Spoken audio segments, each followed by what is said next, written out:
Welcome to Arise America. I'm Sheila McVicker. Two major political stories we are following today. We will get to reaction to the President's State of the Union address later. But first, an unprecedented public intervention from the Federal Bureau of Investigation. At issue is this still classified Republican memo from the House Intelligence Committee focused on the Russia investigation. The memo charges that the Department of Justice and the FBI relied on tainted intelligence to extend secret surveillance of a Trump campaign operative. Earlier this week, the Republicans on the committee voted to make the memo public, a decision that is now up to the White House. And at the White House, it's been back and forth all day. As President Trump left Congress last night, one Republican representative urged the president to make the memo public. Let's release the memo. Oh, yeah. Don't worry. 100%. The 3.5-page memo was authored by Devin Nunes, the Republican chair of the House Intelligence Committee. A former Trump campaign aide, Carter Page, is the focus of continuing surveillance that Nunes argues was illegitimately granted using tainted intelligence. There may have been malfeasance at the FBI by certain individuals. So it is our job in conducting transparent oversight of the executive branch to get to the bottom of that. Sunshine is the best disinfectant. But the FBI is more worried about damage. This afternoon, a public fight, a rare standoff between the FBI and the White House, with the FBI issuing its own memo saying, "We have grave concerns about the material omissions of fact that fundamentally impact the memo's accuracy." Joining us now, Chief Political Correspondent Eric Ham in Washington. Eric, FBI Director Christopher Wray and Deputy Attorney General Rod Rosenstein, both Trump appointees, have already been to the White House to urge that the memo remain secret. Now we have this public interjection. What's happening here? Well, now what we're seeing is Christopher Wray of the FBI actually begin to fight back against this memo. And one of the main concerns that Democrats had about Christopher Wray when he was selected by President Trump to lead the FBI is, would he be firmly implanted with Donald Trump and serve as loyalty to Donald Trump, or would he actually serve the FBI? And I think now we're getting the answer. They are coming out swinging against this memo's release, and they don't want it released. And so now what you have is a rare moment where you have the White House in a back and forth and a fight with the FBI. Now, speaking about loyalty, there's a breaking story on CNN that says that in recent weeks, Donald Trump has asked Rod Rosenstein, his appointee as Deputy Attorney General, if he was quote unquote his man. That sounds like another loyalty test, the kind of thing that Trump is known to have asked James Comey of the FBI before he fired him. What do we know about Trump's concerns around the Justice Department? This is interesting, and it's actually becoming more heated because we're just getting information about this, and we recognize that this is very sensitive information. But back in December, as it's reported, Rod Rosenstein actually went to meet with the president on an issue surrounding this memo by House Intelligence Committee Chairman Devin Nunes about this issue. And when he went to meet with him, the president was quoted as saying to him, "Are you on my team?" And so, again, this, I think, goes back to what many have said about the president, in that he looks for and demands loyalty from those who are working in the administration or in the various agencies, which actually, again, is another crack at the wall that separates the Justice Department from the White House. Let's talk about the memo itself, its source material, and the argument that it makes for that continued surveillance.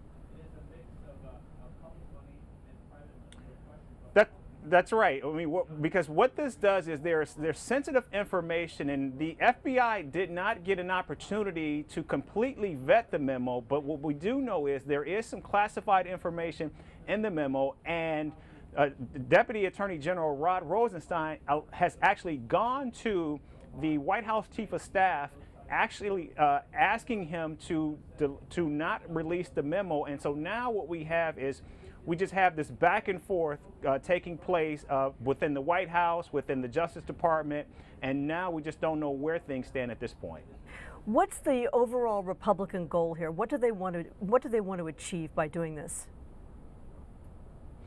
Well, the concern by many particularly within the House Intel Committee, is that perhaps there is some malfeasance taking place within the FBI, and particularly the major issue is this report that was done by Fusion GPS that was initially funded by Republican operatives and then later funded by the Clinton campaign. And so many believe, because there was funding by the Clinton campaign, and that perhaps some of this information was used by the Justice Department to extend surveillance of Trump's campaign aide, Carter Page, many believe that perhaps there was nefarious issues and perhaps there's bias within these agencies towards Mr. Trump.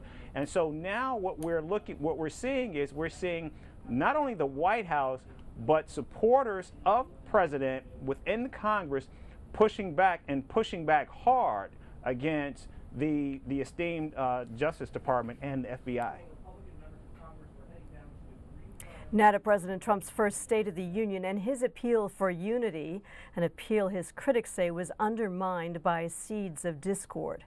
Speaking to the joint session of Congress, Trump hailed what he called his extraordinary successes of the last year. Sticking to teleprompter, Trump did steer clear of nationalistic rhetoric, political attacks, and the confrontational tone that he is known for. Instead, he reached for lofty statements about the strength of one American family. I call upon all of us to set aside our differences, to seek out common ground, and to summon the unity we need to deliver for the people.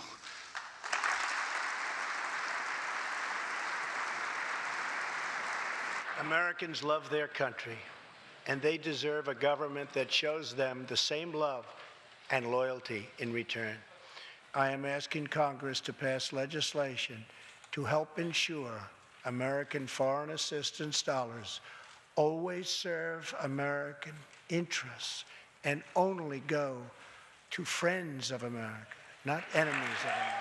It's time to reform.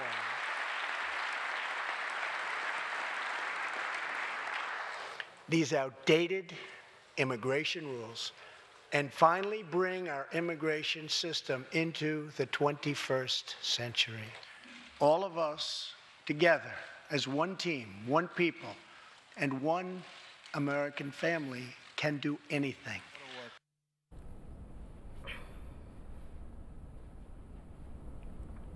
For a reality and fact check on the speech, Eric Ham rejoins us from Washington, and U.S. business editor Andrew Schmertz is with us here in New York.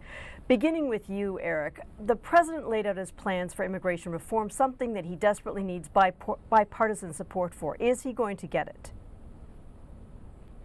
That's still, I think, the billion-dollar question. And in fact, government funding is scheduled to run out on February 8th, next week. And one of the major holdups, again, is will the president get the full funding for his wall and for the border security that he wants?